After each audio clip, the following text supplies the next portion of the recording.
ಮುಖ್ಯಮಂತ್ರಿ ಗಾದಿಗೆ ಏರುವ ಸಲುವಾಗಿ ಭಾರೀ ಕಸರತ್ತು ಮಾಡುತ್ತಿರುವ ಡಿ.ಕೆ. ಶಿವಕುಮಾರ್ ತೆರೆಯ ಮರೆಯಲ್ಲಿ ರಾತ್ರೋರಾತ್ರಿ ದೆಹಲಿ ಪ್ರಯಾಣ. ಸ್ಪೆಷಲ್ ಏರ್ ಜೆಟ್, ಸ್ಪೆಷಲ್ ವಿಮಾನ 4 ಮಂದಿ ಕೊಂಡೋದ್ರಿ. ಪಿ ಎಗಳ ಗನ್ಮ್ಯಾನ್ಗಳು ಅವ್ರು ಅಷ್ಟೇ ಬಾವು ಅಂತ ಹೋಗಿ ಅಲ್ಲೇ ನಿಂದಿರ್ತೈತಿ. ಮತ್ತು ಹೆಂಗೆ ನಾವು ಟ್ಯಾಕ್ಸಿ ಬಾಡಿಗೆ ಮಾಡ್ಕೊಂಡು ಹೋಗ್ತಿರಲ್ಲ ದೇವಸ್ಥಾನಕ್ಕೆ, ದೇವಸ್ಥಾನ ತೀರ್ಥಯಾತ್ರೆ ನಮ್ಮದು ಮುಗಿತಕ ನಿಂದಿರ್ಬೇಕು, ವಾಪಸ್ ತಂದು ಬಿಡಬೇಕು ಅಂತ ವಿಮಾನಗಳು ಒಯ್ತಾರ್ರಿ.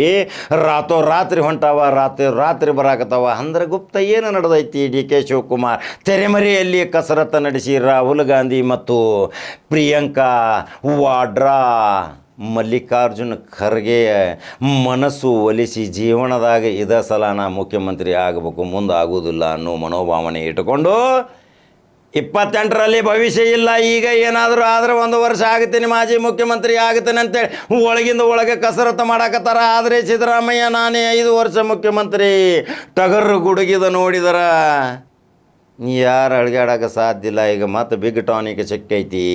ಮೂಡಾ ಹಗರಣದಲ್ಲಿ ಸುಪ್ರೀಂ ಕೋರ್ಟ್ ಚಾಟಿ ಎಬಿಸಿ ಕಪಾಳ ಮೋಕ್ಷ ಮಾಡಿದ್ದು ಸಹಿತ ಈ ಪಾರ್ವತಮ್ಮ ಸಿದ್ದರಾಮಯ್ಯಗೆ ಒಂದು ಟಾನಿಕ್ ಸಿಕ್ಕೈತಿ. ರಾಜ್ಯದ ಜನತೆಯಲ್ಲಿ ಭ್ರಷ್ಟಾಚಾರದಲ್ಲಿ ಮುಳುಗಿಲ್ಲ ಸಿದ್ದರಾಮಯ್ಯ ಅನ್ನೋ ಭಾವನೆ ಈಗ ಎಲ್ಲರಲ್ಲಿಯೂ ಬಂದೈತಿ. ಆದರೆ ಡಿ.ಕೆ. ಶಿವಕುಮಾರ್ ಯಾವ ಕಸರತ್ತುಗಳನ್ನು ಮಾಡಾಕತ್ತಾರ? ಎಲ್ಲಿ ಪೂಜೆ ಹವನಗಳು ನಡೆಯಾಕತ್ತಾವ? ಯಾವ ದೇವತೆಗಳ ಮೊರೆ ಹೋಗಾಕತ್ತೀರಿ? ಎಲ್ಲಿ ನಿಮ್ಮ ಕಸರತ್ತುಗಳು ನಡೆಯಾಕತ್ತಾವ? ಇದು ಮುಖ್ಯಮಂತ್ರಿ ಆಗುವ ಕಾಲ. ಇದೇ 28ರ ಒಳಗೆ ನಾನು ಮುಖ್ಯಮಂತ್ರಿ ಆಗಬೇಕು, ರಾಜ್ಯದ ಚುಕ್ಕಾಣಿ ಹಿಡಿಯಬೇಕು. ನನಗೆ ಶಾಸಕರ ಬೆಂಬಲ ಇಲ್ಲ, ಮುಂದೆ ಅದಾರ ಅಂತ ಹೇಳ್ತಾರೆ. ಹಿಂದೆ ತಿರುಗಿ ನೋಡಿದಾಗ ದಿಲ್ಲಿಗೆ ಒಬ್ಬರು ಹೋಗ್ತಾರೆ, ಹಿಂದೆ ಶಾಸಕರು ಇಲ್ಲ. ಶಾಸಕರು ಬೇಕಲ್ರಿ, 70-80 ಶಾಸಕರಿದ್ದರೆ ಮುಖ್ಯಮಂತ್ರಿ ಆಗಬಹುದು. ಆದರೆ ಶಾಸಕರ ಬಲ ಈ ಟಗರ್ನ ಕೆಳಗೆ ಕೂತಾವು. ಶಾಸಕರ ಟಗರ್ ಕೈ ಎಬಸಂದ್ರೆ ಟಗರ್ ಹೆಂಗೆ ಹೇಳ್ತೈತಿ ಹಂಗೆ ಕೈ ಎಬಸ್ತಾವೆ, ಕೈ ಇಳಿಸಂದ್ರೆ ಕೈ ಇಳಿಸ್ತಾವೆ, ಟಗರ್ಕಿ ಜೈ ಅಂತಾವೆ. ಹಿಂಗೆ ನಡೆದೈತಿ ಈಗ. ಆದರೆ ಡಿ.ಕೆ. ಶಿವಕುಮಾರ್ನ ಹಣೆಬರದಾಗ ಭವಿಷ್ಯದ ಕಾಲದಲ್ಲಿ ಮತ್ತು ಲೆಕ್ಕಾಚಾರ ತತ್ವಜ್ಞಾನದ ಕಾಲಜ್ಞಾನದ ಭವಿಷ್ಯದ ಮುಖಾಂತರ ಮುಖ್ಯಮಂತ್ರಿ ಯೋಗ ಐತಿಯೋ ಇಲ್ಲೋ?